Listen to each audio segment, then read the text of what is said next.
Boa tarde a todos. Estamos mais uma vez aqui numa transmissão do Centro Espírita Casa do Caminho para o estudo do livro, esse verdinho aqui azul, Boa Nova, do Chico Xavier, e o espírito Humberto Campos. E nós vamos estudar o item 6, Fidelidade a Deus. Mas inicialmente, a direção da casa espiritual, material, vem solicitando às pessoas que, além do carnê que mantém a casa para pagar as despesas, luz, água, impostos, né? As duas funcionárias, também que as pessoas possam participar da campanha do Natal, da festa de Natal, que se realiza na primeira semana ou segunda semana agora de dezembro, né? Então que as pessoas ainda possam contribuir para essa festa, né? Tem muitas pessoas que ainda estão muito necessitadas dessa parte material. Então é muito importante a nossa ajuda dentro das nossas possibilidades, mas que a gente possa, sim, se empenhar para que essas pessoas também possam ter um Natal, né? Todos nós gostamos do Natal, né? Então, assim, é importante essa participação. Então aqui a gente pediu os amigos espirituais da Casa do Caminho, ao Dr. Herman, a toda essa espiritualidade que se envolva nos estudos e que a gente possa aqui ter uma compreensão melhor desse capítulo, né, de fidelidade a Deus. E, inicialmente, assim, a gente poder relembrar o seguinte: no item anterior, no item 5, que fala sobre os discípulos, Jesus fez várias pregações, né, vem falando ali, e ali ele coloca das dificuldades da implementação dessa boa nova. E ali os discípulos não compreenderam direito o porquê tanto do sacrifício, porque tantas coisas, tantas dificuldades, né, que seriam impostas para essa implementação. Então Jesus, em um outro momento, reúne os apóstolos não, os discípulos, né, ali, e reúne para vendo essa inquietação, para eles poderem desabafar, falarem das suas dificuldades, né, o que não estava sendo compreendido por esses discípulos, né?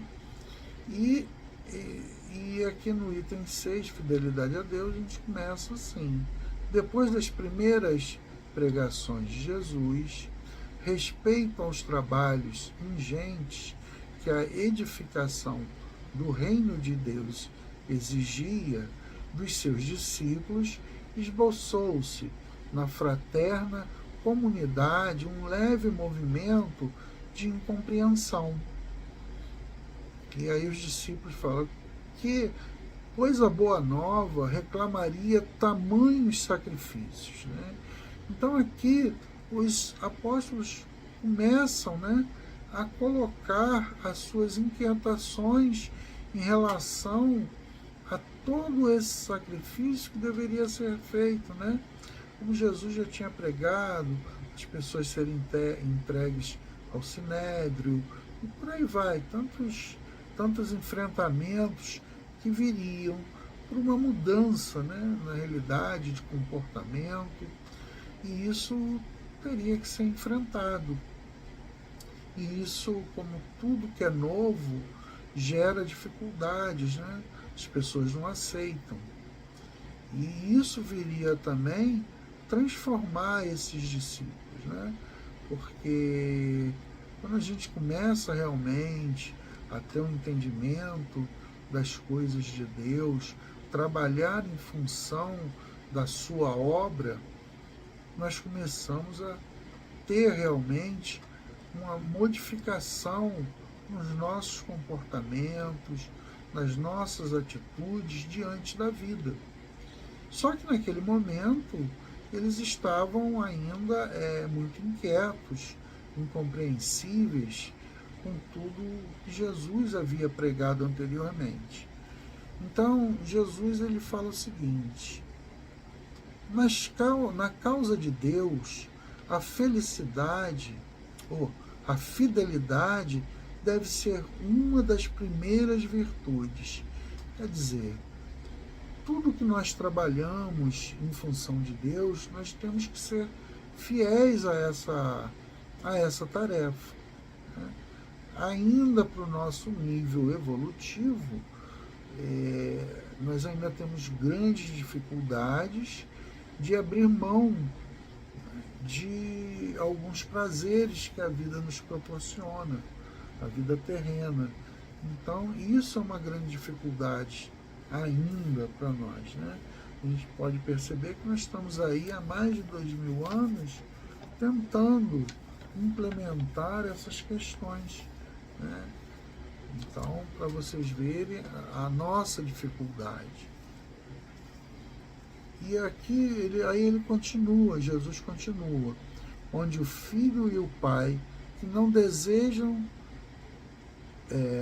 onde o filho e o pai que não desejam estabelecer como ideal de união a confiança integral e recíproca. Quer dizer, está aqui fazendo um convite para nós em relação que a gente possa ter esse nível de confiança, né? Que a gente possa confiar neles, né? Em Jesus, em Deus, nosso Pai, e assim como eles também confiam, né? Em nós, e que nós possamos fazer aqui a nossa parte. Então, que nós possamos trabalhar nessa obra de implementação dessa boa nova, do Evangelho. E Jesus continua: nós não podemos duvidar da fidelidade do nosso Pai para conosco.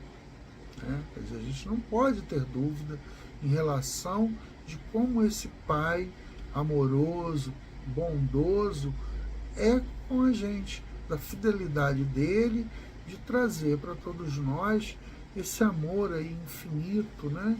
De bondade. Então, que a gente possa também retribuir com fidelidade tudo que recebemos de Deus.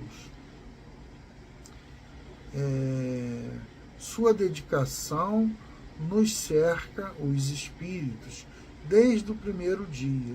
Quer dizer, a gente está sempre acompanhado do nosso guia espiritual, dos anjos guardiões, né? A gente tem sempre alguém nos auxiliando para a nossa caminhada, para que a gente possa caminhar melhor, com segurança. Desde ainda não o conhecíamos e já ele nos amava, desde o início, desde a nossa criação, né? E acaso poderíamos desenhar a possibilidade da retribuição? Não seria repudiarmos o título de filhos amorosos o fato de não deixarmos absorver no afastamento, favorecendo a negação? Quer dizer, aqui, se nós não considerarmos essa retribuição, essa fidelidade de tudo que recebemos de Deus, nós acabamos perdendo, né? Nos tornando, como eu coloco aqui, favorecendo a negação de tudo isso. Quer dizer, a gente recebe tanto e a gente não pode ser fiel um pouquinho? Será que a gente não tem essa condição, né, da gente ainda poder refletir melhor de tudo que nós recebemos, de tantas coisas boas que acontecem na nossa vida, Todas as vezes que nós estamos em grandes apuros, como é que nós fazemos? Não é a Deus que nós recorremos nas nossas preces, pedindo ajuda, pedindo restabelecimento da nossa saúde, do nosso emprego, na área material, não é? Tudo que ocorre em nossas vidas, se pararmos para pensar, nós estamos sempre nos dirigindo a Deus, buscando sempre nele forças necessárias para ultrapassarmos a dificuldade. Então, como Jesus fala aqui, será que a gente não pode ter uma possibilidade, né, de retribuição? Né? Não seria nós perdermos o título de filhos amorosos? Então, que a gente possa realmente ter esse entendimento, que essa falta que nós fazemos em não sermos fiéis a Deus nas suas obras, né, isso é um peso grande para nós. Né? É claro que nós ainda estamos num caminho evolutivo, né, mas a gente tem que ter um entendimento. Nós estamos aqui, nós já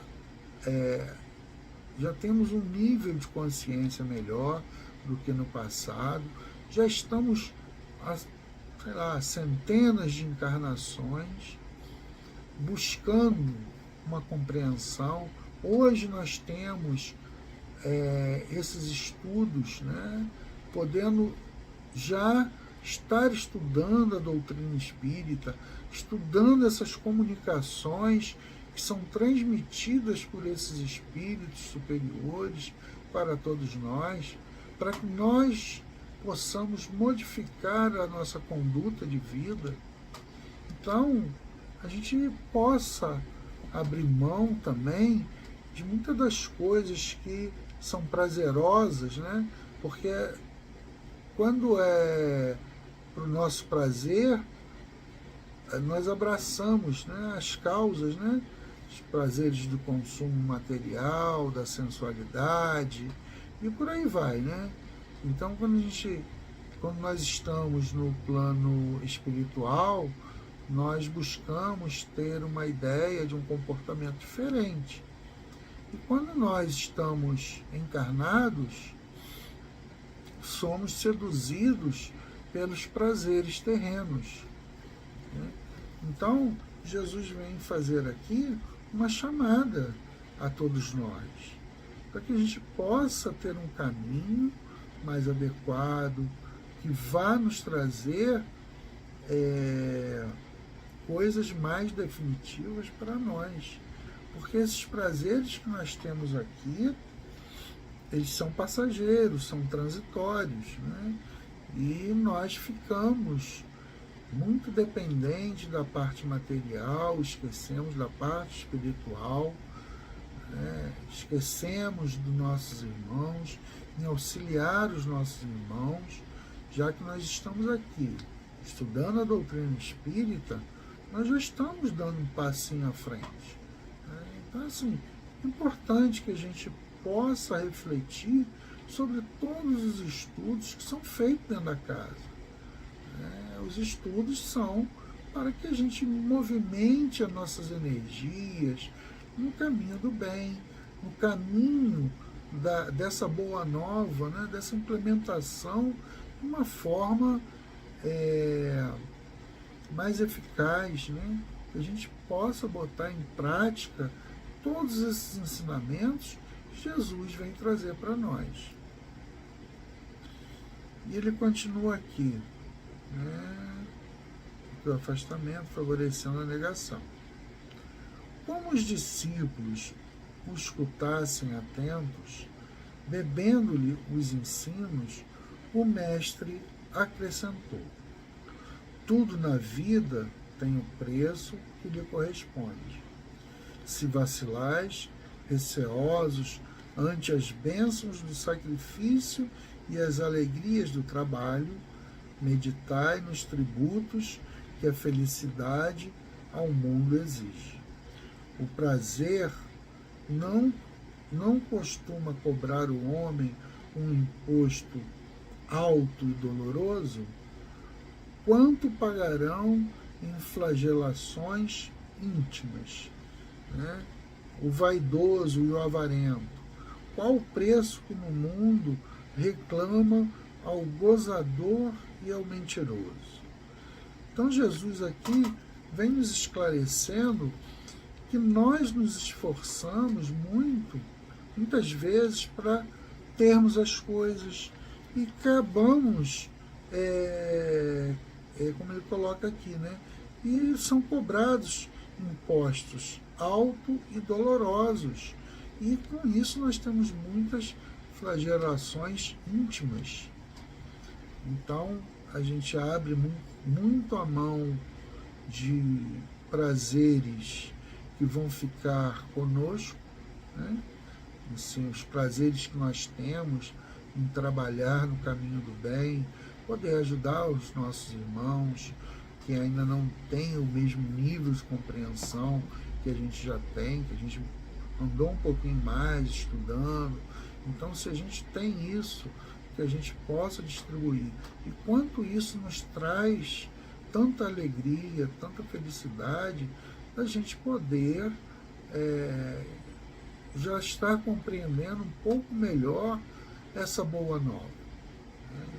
E isso, né, esse caminho do bem, essas transformações que nós vamos fazendo diante das nossas encarnações, elas são modificações que são definitivas.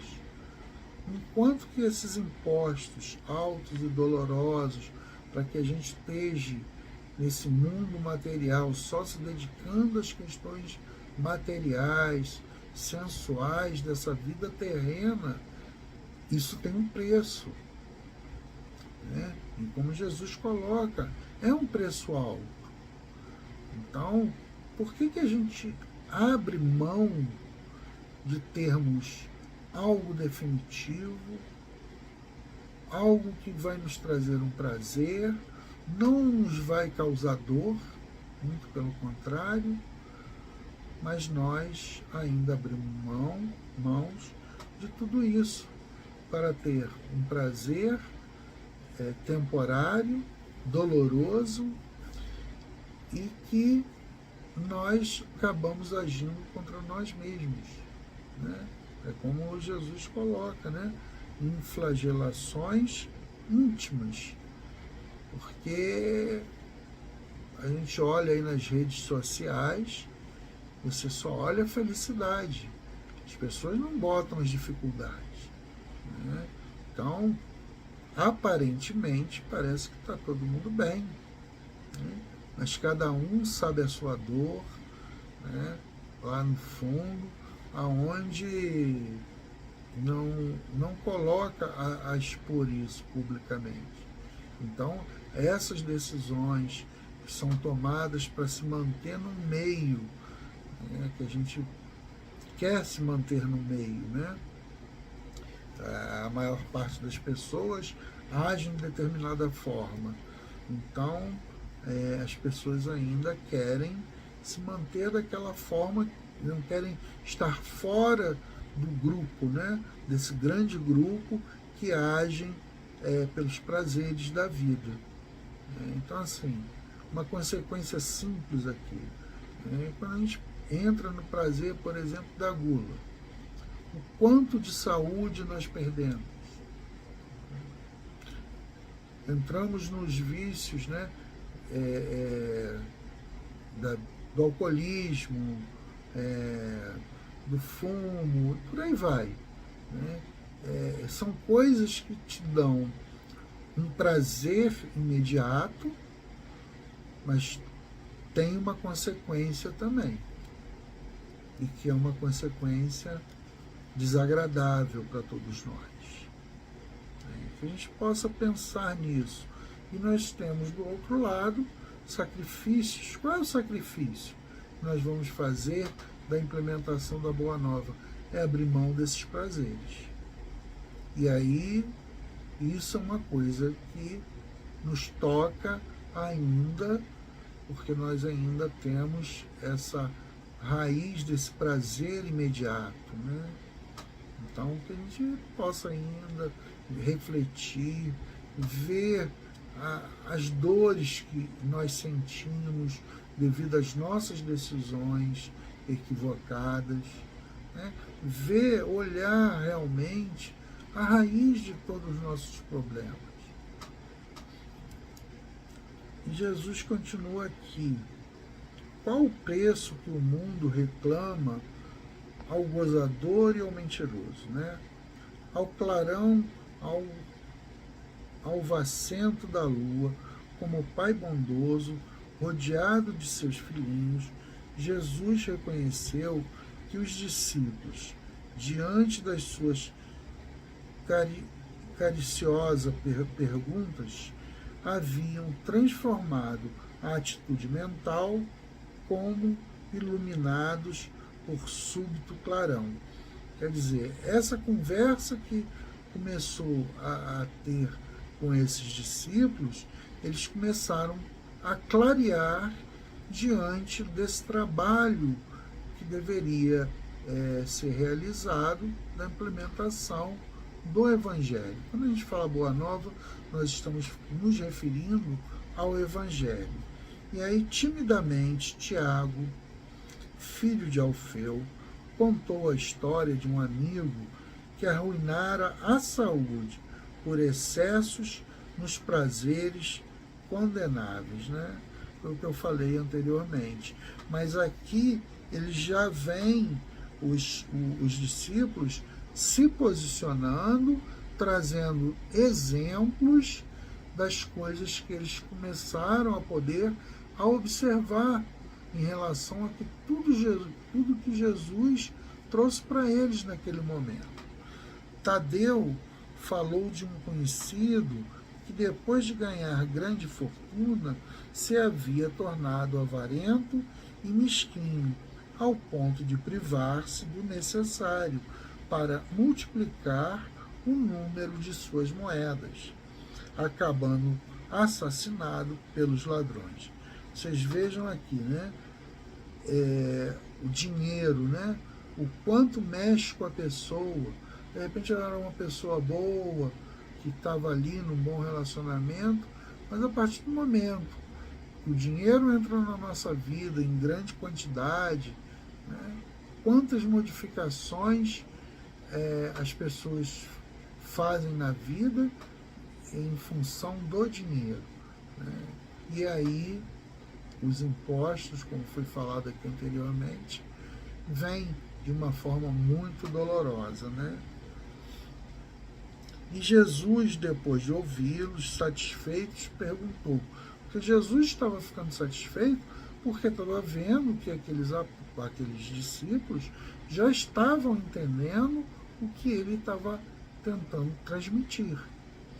E aí Jesus fala, né? Jesus perguntou: não achais enorme o tributo que o mundo exige dos que se apegam aos gozos e riquezas? Se o mundo pede tanto, por que não poderia Deus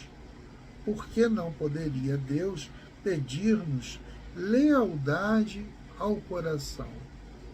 Quer dizer, existe, para nós termos todos esses gozos que a vida terrena nos proporciona, isso nos dá também, a gente fica muito refém do mundo terreno, enquanto a gente se entrega a essas questões materialistas.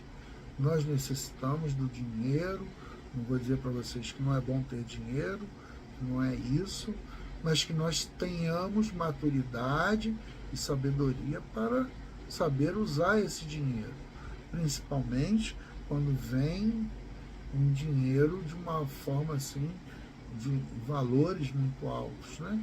Que a gente possa ter maturidade de saber utilizar. O dinheiro está aí, mas que a gente saiba realmente utilizar. Então, Jesus pergunta, né? Por que não poderia Deus pedir-nos lealdade ao coração? Quer dizer, sermos fiéis às suas causas. Se a gente, para determinados caminhos, a gente abre mão de tanta coisa para obter, né? esses gozos terrenos, então a gente não pode ser fiel a Deus. Seria seria uma coisa tão grande Deus pedir que nós sejamos leais de coração à sua obra. Trabalhamos agora pela instituição divina do seu reino na terra. Mas desde quando estará o Pai trabalhando por nós? Deus está trabalhando, né, a vida inteira por nós, né, desde a eternidade. Aqui na questão 21, tem um pedacinho aqui da resposta que fala exatamente sobre essa dedicação de Deus, né? Então, fala aqui no finalzinho aqui, ó, Deus, modelo de amor e de caridade, nunca esteve inativo. Por mais distante que possais imaginar o início de sua ação, podeis concebê-lo um segundo na ociosidade? Né? Então, assim, Deus nunca esteve ocioso, né? Nunca, então está sempre trabalhando a nosso favor. As interrogativas pairavam no espaço sem resposta dos discípulos, porque, acima de tudo, eles ouviam a que lhes dava o próprio coração. No firmamento infinito, os reflexos do luar se projetavam no lençol tranquilo do lago, dando a impressão de encantador caminho para o horizonte aberto sobre as águas, por entre deslumbrantes de luz. Enquanto os companheiros meditavam no que dissera Jesus, Tiago se lhe dirigiu nestes termos: Mestre, tenho um amigo de Corazim que vos ouviu a palavra santificante e desejava seguir-vos.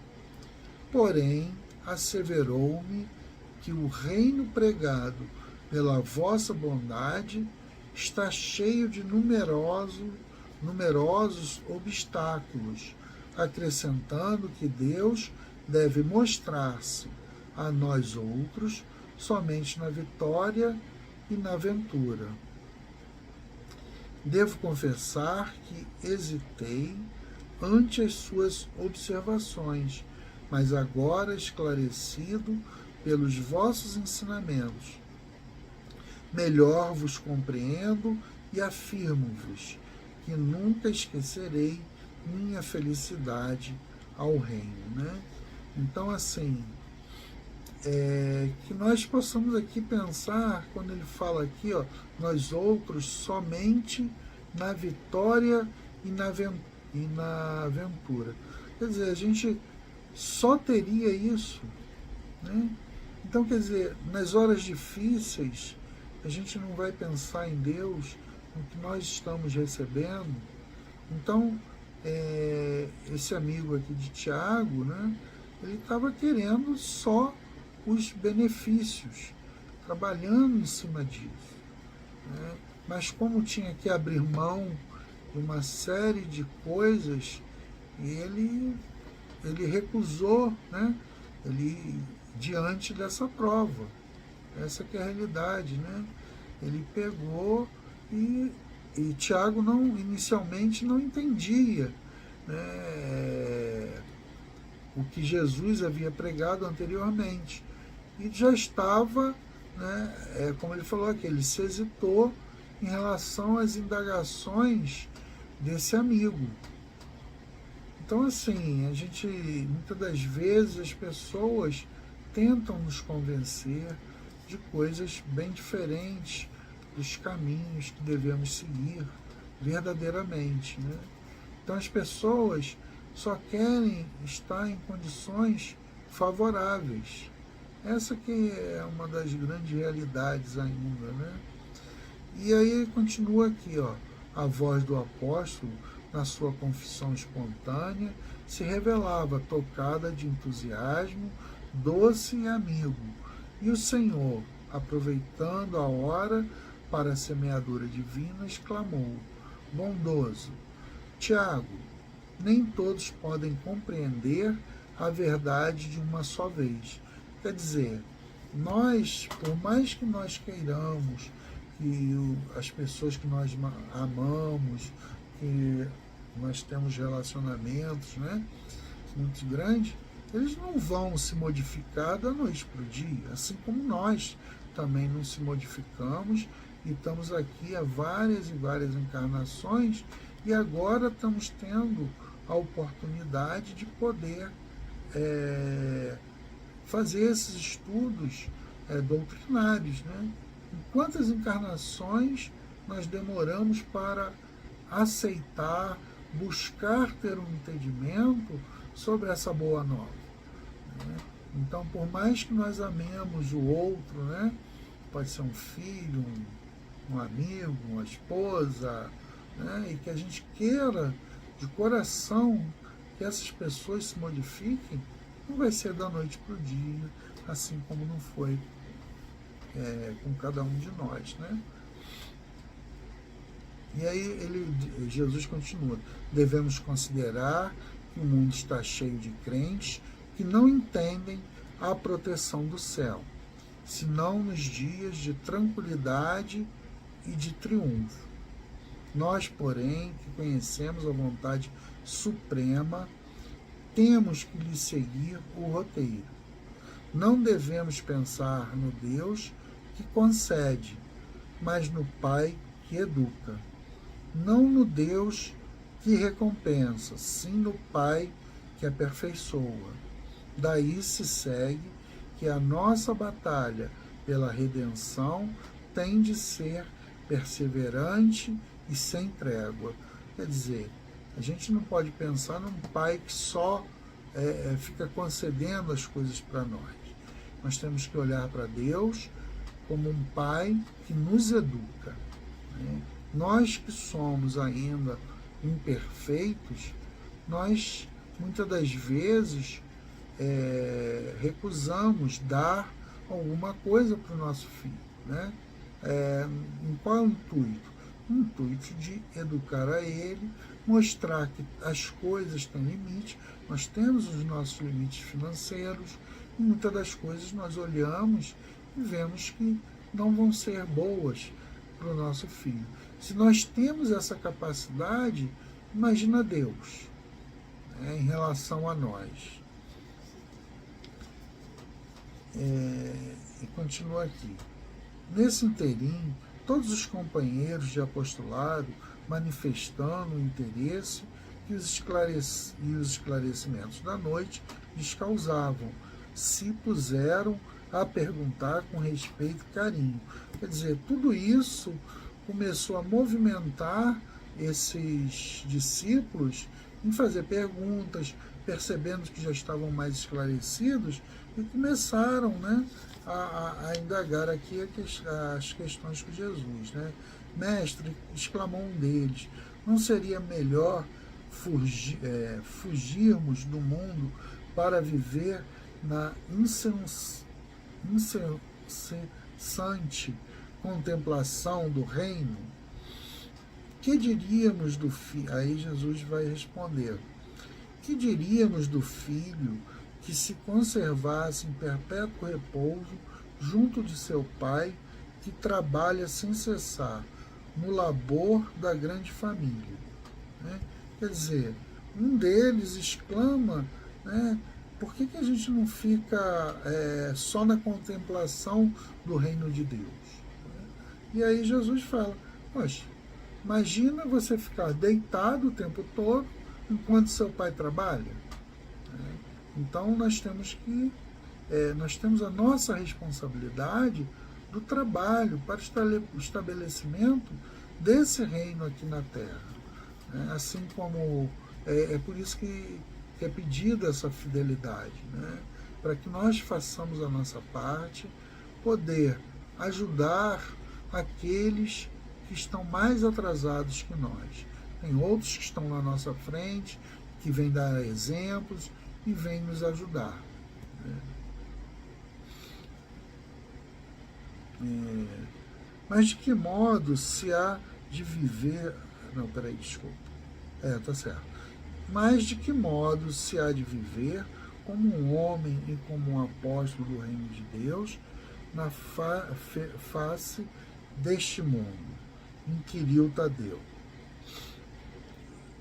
E aí Jesus, né? Em verdade esclareceu o Messias. Ninguém pode servir simultaneamente a dois senhores.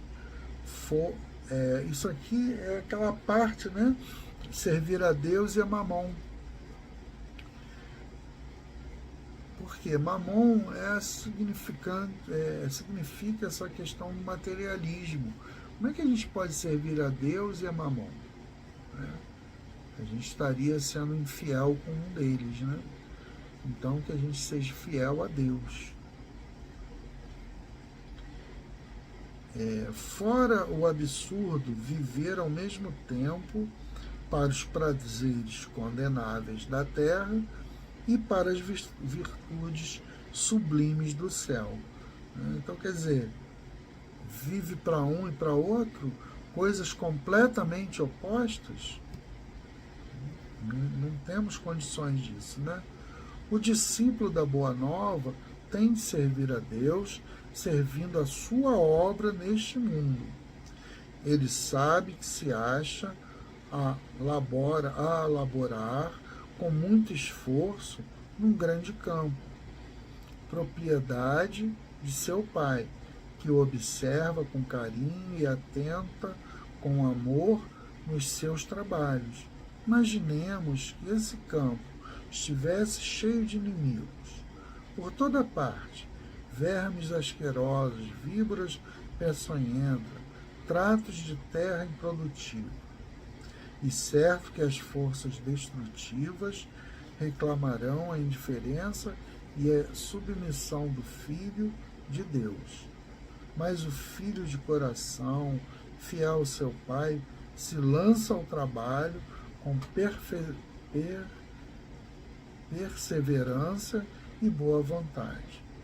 Entrará em sua luta silenciosa com meio, sofrer-lhe-á os tormentos com heroísmo espiritual, por amor do reino que traz no coração, plantará uma flor onde haja espinho. Né? E aqui fala sobre os tormentos, né? A gente pode até pegar o exemplo do Jerônimo, né? O gigante deitado, né?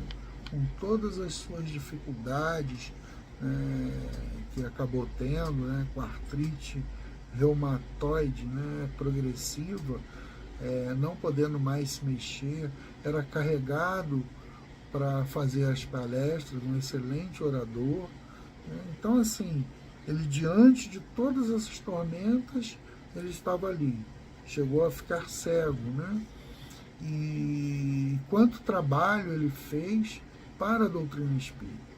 Né? Quer dizer, na realidade, para Deus, né? Trazendo esclarecimento a todos nós. E ele fazia até uma comparação, dizendo que ele era um orador melhor do que o Divaldo, né? Porque Divaldo era muito aplaudido, mas ele era o único que era carregado, né? Que ele era carregado numa cama para poder fazer as palestras, né? Então vocês vejam o quanto de resignação esse espírito não tem, quanto de exemplo ele traz para todos nós, com grandes dificuldades de locomoção, né?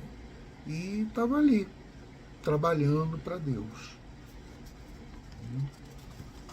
E aqui, mais para o final, qual a primeira qualidade a cultivar no coração?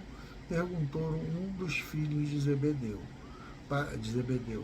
para que nos sintamos plenamente identificados com a grandeza espiritual da tarefa.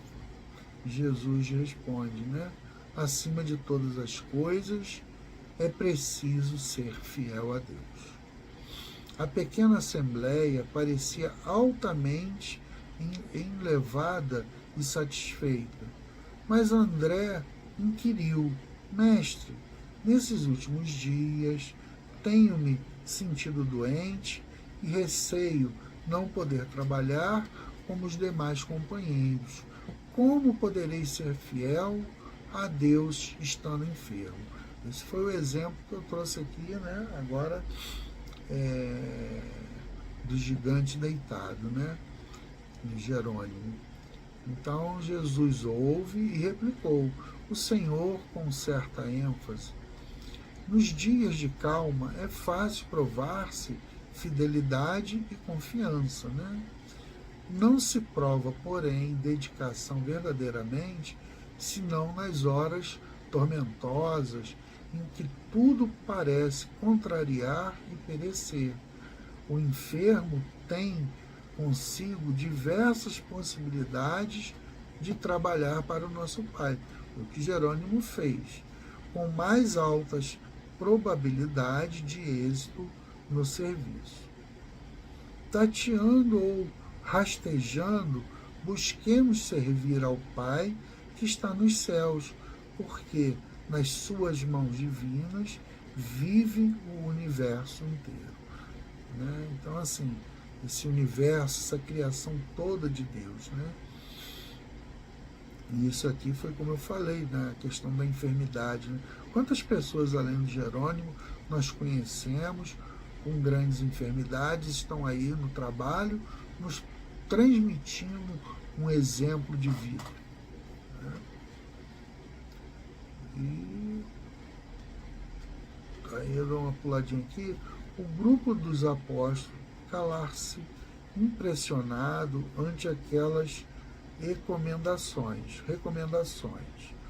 O luar esplandido sobre as águas silenciosas. O mais leve ruído não traía o silêncio augusto da hora.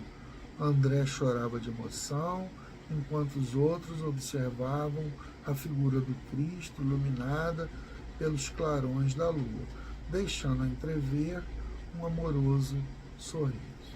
Então, todos impulsionados por soberana força interior, disseram quase a um só tempo: Senhor, seremos fiéis. Né? Então, nesse encontro aqui com Jesus, foram esclarecidos e puderam compreender melhor essa questão de trabalhar para o reino de Deus e das dificuldades que cada um iria enfrentar. Né? Mas com os esclarecimentos, eles puderam perceber dessa importância, né? Como Jesus coloca aqui, até na enfermidade, que nós devemos poder ajudar. Nós sempre vamos ter alguma possibilidade, até termos resignação com a nossa própria doença. Isso é um exemplo que passamos para as pessoas que estão à nossa volta. A gente pode, porque tem pessoas com pequenas coisas, pequenas dificuldades, estão aí nas reclamações. Mas a gente possa aqui, com esse estudo, a gente perceber a grandeza do trabalho que é essa Boa Nova, que nós possamos verdadeiramente ser fiéis com esse trabalho e tentarmos, né, cada um dentro das suas possibilidades, estabelecer esse Evangelho, essa Boa Nova, que nos traz muita paz, muita alegria, muita transformação interior. Né? Que a gente possa aqui, então, terminar por aqui e que tenha sido proveitoso para todos nós. Muito obrigado.